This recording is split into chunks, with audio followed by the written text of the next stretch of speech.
Hello everybody and welcome back to CLG At Night. This is episode number 2 and yeah, I'm sorry that it took me so long to get a start on this. Been having finals, so it's been busy, but I'm getting back to it. Wow, I have a good amount of requests for what to cover on this video, this podcast.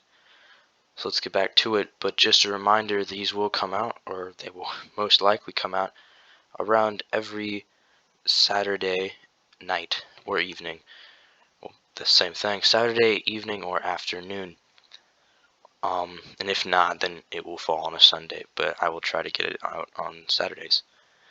Yeah, so let's get cozy and let's learn about some stuff, right? Let's cover some things. So first of all, let's go through some current events, shall we?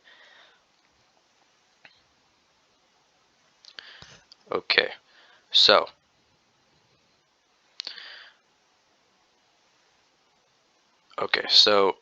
The Guardian, right? Good news agency. They have a article by Peter Beaumont in Tel Aviv right now. On today, Saturday, published today. It says that it's related to the Israel and Gaza war. It says that hostages have been killed who apparently they were using a white flag and they were shot by Israeli troops. So they say, quote, "The Foreign Secretary David Cameron has called for a, quote, sustainable ceasefire in the Gaza conflict, as he has warned that, quote, too many civilians have been killed, end quote, by Israel in spite of its right to eliminate the threat posed by Hamas." In a significant shift in tone by the UK government, Cameron, in a joint article with the German Foreign Affairs Minister Annalena Baerbock, wrote, quote, "Our goal cannot simply be an end to fighting today. It must be a peace lasting for days, years, generations. We therefore support a ceasefire, but only if it's sustainable. We know many in the region and beyond have been calling for an immediate ceasefire. We recognize what motivates these heartfelt calls.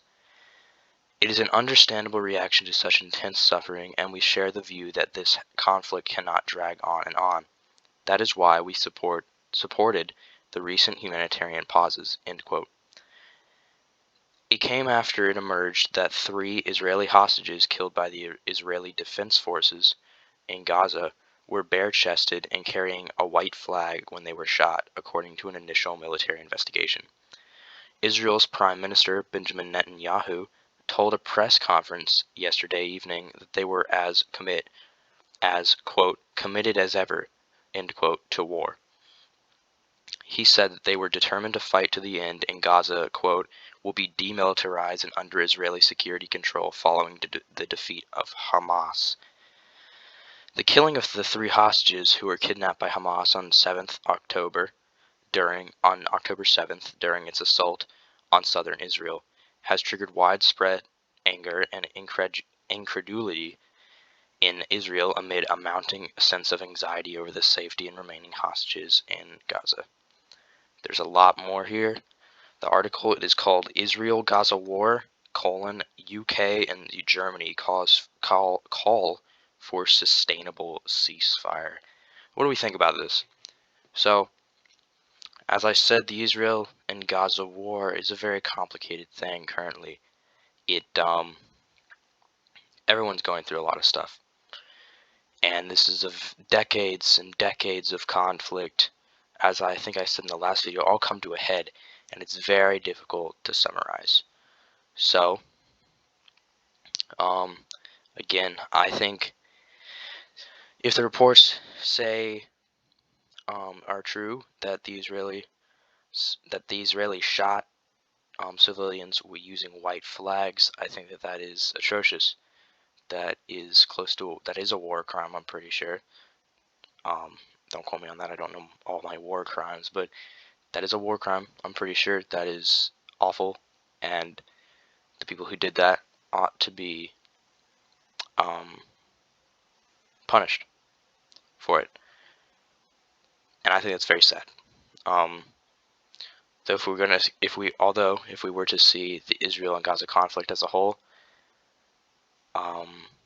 I think good luck making a general statement, as it is not a general statement kind of conflict.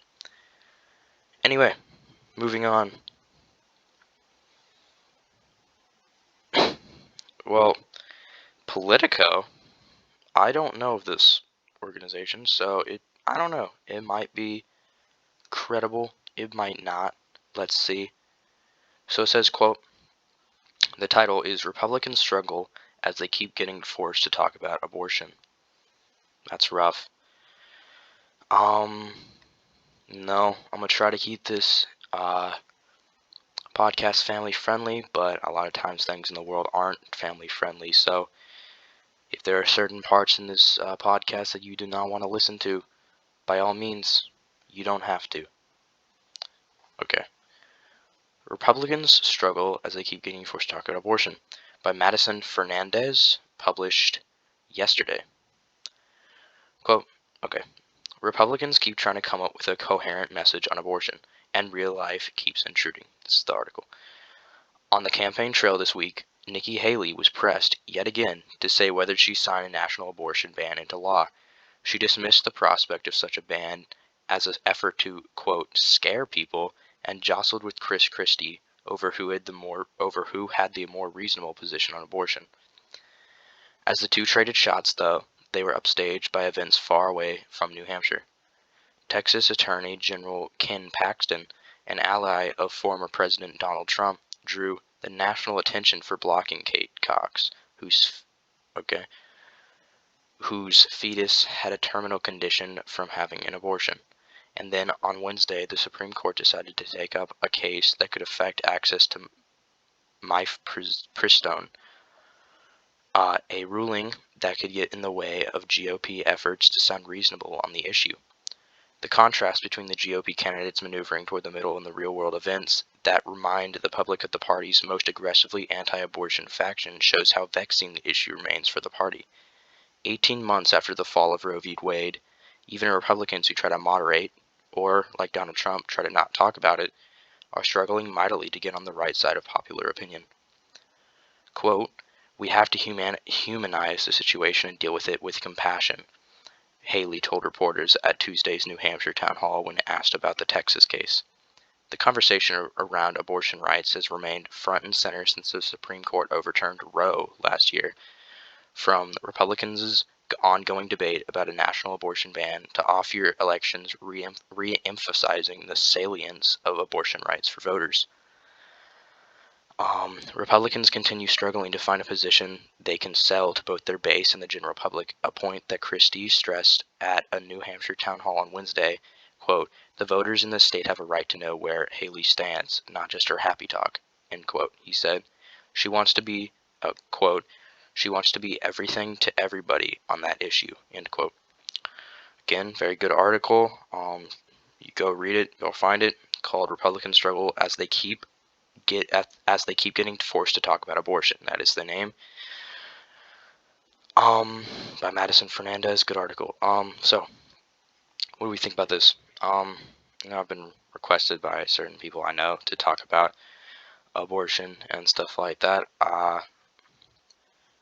Okay, this podcast is already political. Who cares? I think that it's also a very tough issue. Everyone has a right to believe they want, and I think everyone has fair points. Although, well, let's just say it's a very rough issue. I feel like pro-choice is the fair way to go, because I feel like it's if a woman, there's a lot of different aspects to it.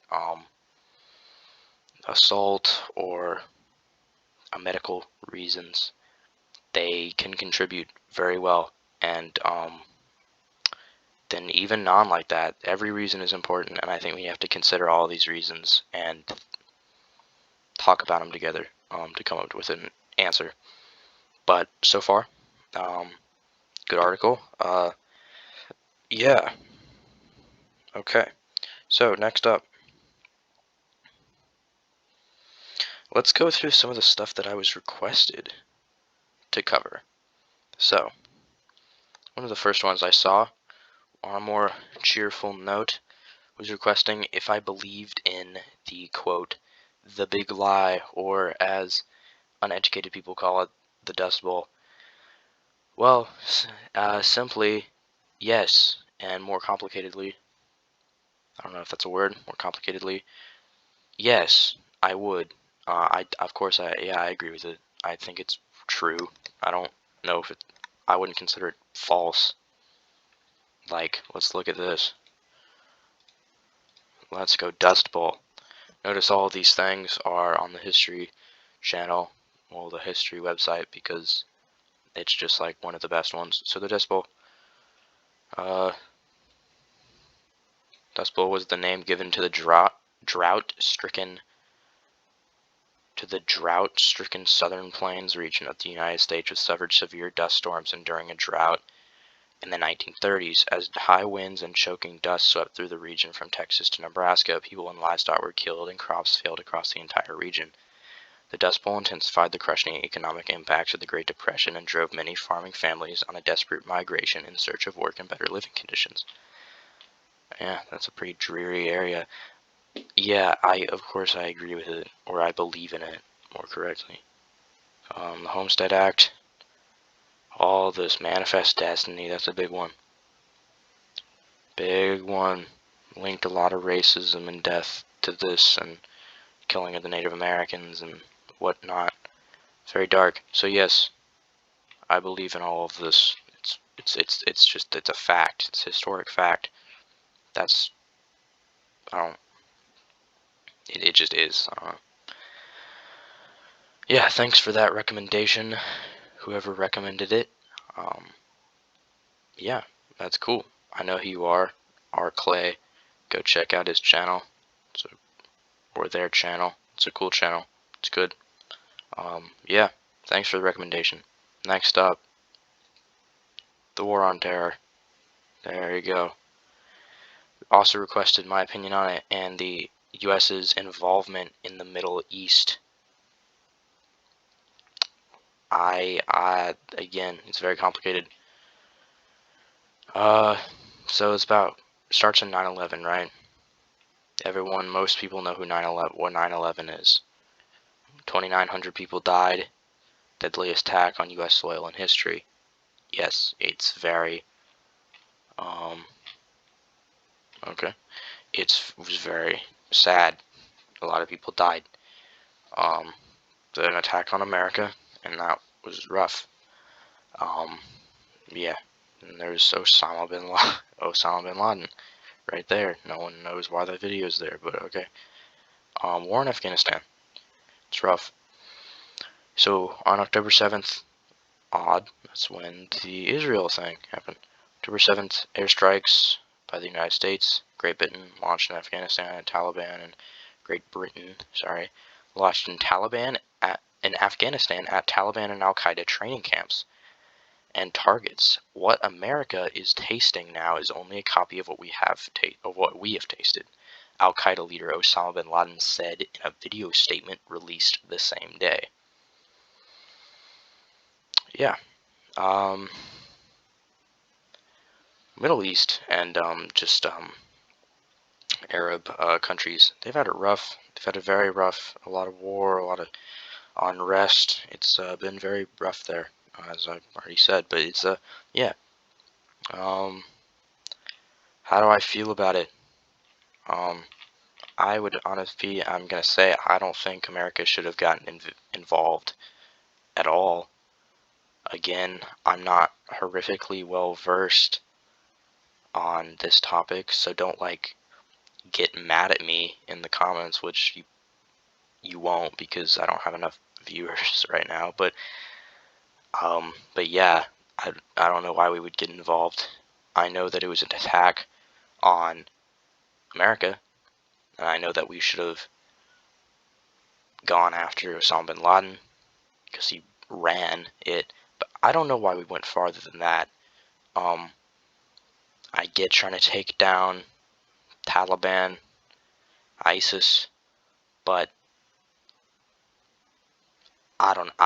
again, I'm just saying I don't think we should have gotten really involved after killing Osama bin Laden. Well, so that's what they say at least. Let's not get into that right now.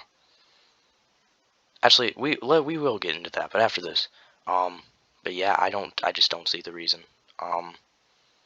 Please comment your complaints about that if you want, if you have any complaints. But yeah, Iraq War, all of this, Saddam Hussein, RIP. Not really, I'm kidding. But yeah, that's it. I don't think we should have gotten involved, to be fair. But yeah, it's my favorite president ever, not sarcastically whatsoever.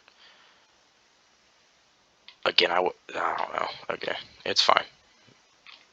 But yeah, I don't think we should have gotten involved. Let's just say that.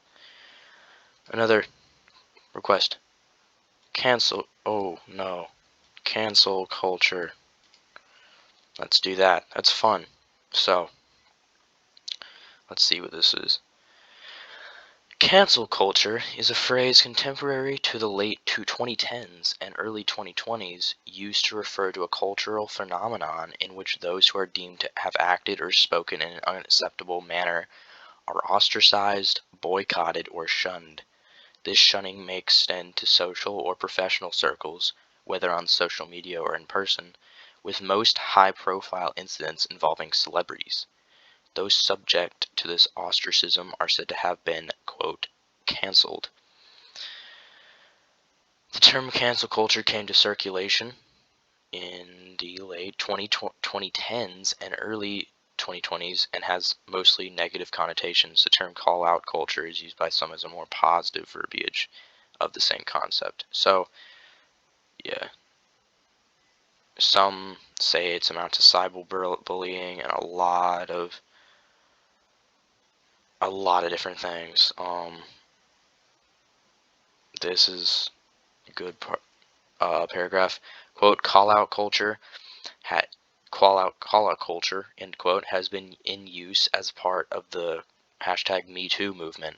The hashtag Me Too movement encouraged women and men to call out their abusers on a forum where the accusations would be heard, especially against very powerful individuals. Additionally, the Black Lives Matter movement, which seeks to highlight inequalities, racism, and discrimination in the black community, repeatedly called out police officers who are killing black men and women across the nation. Of course, this is Wikipedia. Look everything else up after looking on here. But so far, I mean, this has happened. The Me Too movement happened. Uh, Prayers and love go out to people who have been abused or assaulted in this, or have been hurt in this type of light. Um, yeah, it's just a very sad topic. But also, Black Lives Matter. Um, yeah. But the cancel culture. What do we think about it? I'm going very strong in this. It sucks. It's awful. I'm sorry. Cancel culture is just monstrous. I don't understand it. There's no reason to have it. It limits freedom of speech. It causes those who have something to say to get canceled, legitimately, and it has caused a lot of stuff, a lot of very bad stuff, and a lot of things. Like there's a lot of people who have had their lives or things ruined because they've gotten canceled. Now, I'm not saying that the things that they have, that certain people have who have gotten canceled have done are not bad. They are, but I just feel like it's more of like a coward's way out to just cancel them, be like, oh, they're gone. Like, come on, man. Debate with them, maybe come up with a good old-fashioned lawsuit or something. Of course, I'm making very general statements here. Every case is different, but I don't know. I don't like it. I think cancel culture is awful. Yeah. I do want to point out before we move on is that I like how this has the "and men," because I think that abuse is a big part of the world which needs to change, and I feel like sometimes it gets a lot of attention for happening to women. That's good. We need to have attention to that. We need to call attention to everything. But we don't need to forget that it happens to men too, because it does. And I'm not saying anyone forgets about it. I hope they don't. But there are some people who I've known who do, who don't consider men to be victims of abuse, which they totally can. And we need to accept the fact that men and women are both abused, and we need to stop both cases. It's not good. And I like how this is included here. I'm just saying that. Yeah, cool. Thank you for your recommendation. I know who recommended this, but I'm not going to name them out. Just you know who I'm talking about. Thank you. I know that by people who they didn't leave a comment, but I have been requested to do September 11, 9/11. Do I think it's real? This is on a lighter-hearted note, not the fact that it's, no, 9/11, that's not lighthearted, but because it's like, oh, it's a conspiracy, oh, 9/11. Let's get into it. Again, on history. Best, and I really like it. I think it's cool. But, yeah. Al-Qaeda, they flew planes into our buildings. What do we think about it? That's pretty general statement, as I said, but, okay. Almost 3,000 people. 77,000 people. Okay, 2,977. There you go. Killed 9/11. Including the 19 Al-Qaeda terrorists. 19. That is crazy. Now, 4 planes were part of 9/11. 2 of them were in the World Trade Center. 1 of them was in the Pentagon, and another one the 4th plane fought back and downed in a field near Shanksville, Pennsylvania. Do I think it's real? Of course, I think it's real. I don't think anyone says it didn't happen. Do I think that it was an inside job? Maybe. Don't take that to heart. I don't know. Again, I don't know every in and out of these things. From what I do know, I'm saying that a lot of it, some was fishy, just mostly the jet fuel can't melt steel beams thing. Like, I'm not a rocket scientist. I don't know what jet fuel can or can't do, but let's look this up. Can jet fuel melt steel beams? There you go. Let's see what's happening. Okay. Okay.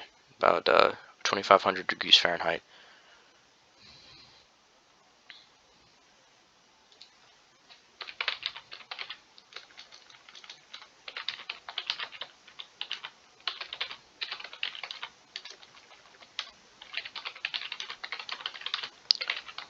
Okay.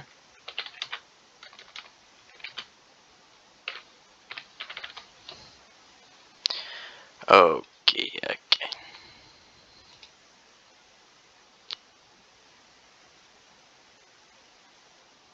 Well,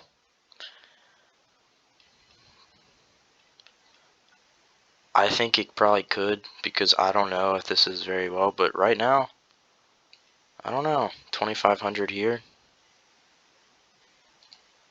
1890 here.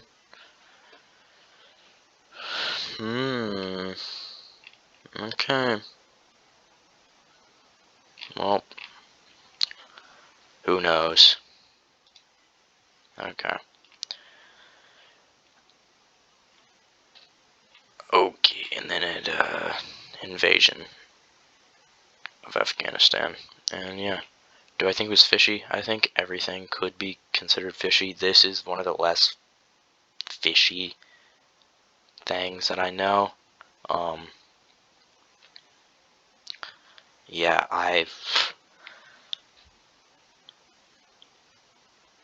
now, let me tell you what's fishy.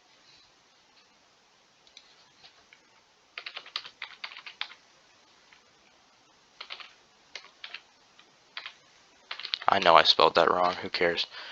There you go. Assassination of JFK. I don't care what anyone says. This was fishy. This was fishy. FBI's. Thing on it. Lee Harvey Oswald. He's the one who did it, quote unquote. He did do it, but did he work? He acted.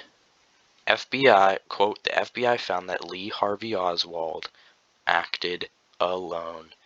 The Warren Commission spent nearly a year carefully studying the assassination.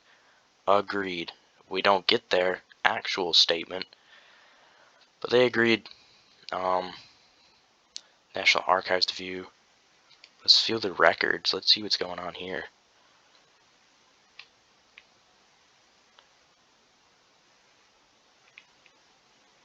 Their files.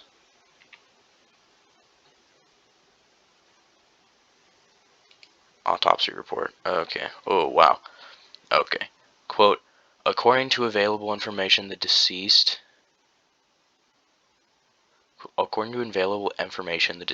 President John F. Kennedy, was riding in an open car in a motorcade during an official visit to Dallas, Texas on November 22nd, 1963. The president was sitting in the right rear seat with Mrs. Kennedy seated on the same seat to his left. Sitting directly in front of the president was Governor John B. Connally of Texas, and directly in front of Mrs. Kennedy sat Mrs. Connally. The vehicle was moving at a slow rate of speed down an incline into an underpass that leads to a freeway route to the Dallas Trade Mart, where the president was to deliver an address. 3 shots were heard and the president fell forward, bleeding from his head. According to the newspaper reports, Bob Jackson, a Dallas Times Herald photographer, said he looked around and he heard the shots and saw a rifle barrel disappearing into a window on an upper floor of the nearby Texas School Sook Depository building. Shortly after following the wounding of the 2 men, the car was driven to Parkland Hospital in Dallas. In the emergency room of that hospital, the president was attended by Dr. Malcolm Perry. Develops following information related to the observation by Dr. Perry. A massive wound in the head, and the second much smaller wound of the low anterior neck. The midline. Yeah, that's big stuff. There's 2 shots. 2 shots.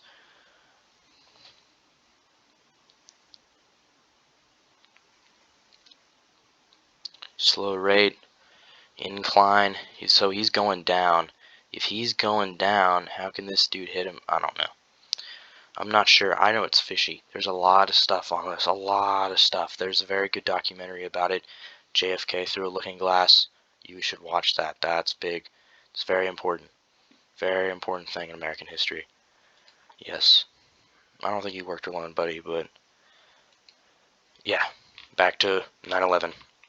I don't know if it was an inside job. It probably was. Probably wasn't. For me to make a statement on. Okay. We're back. Thank you for listening and watching if you watch it on the channel. I'm going to try to put the next one out around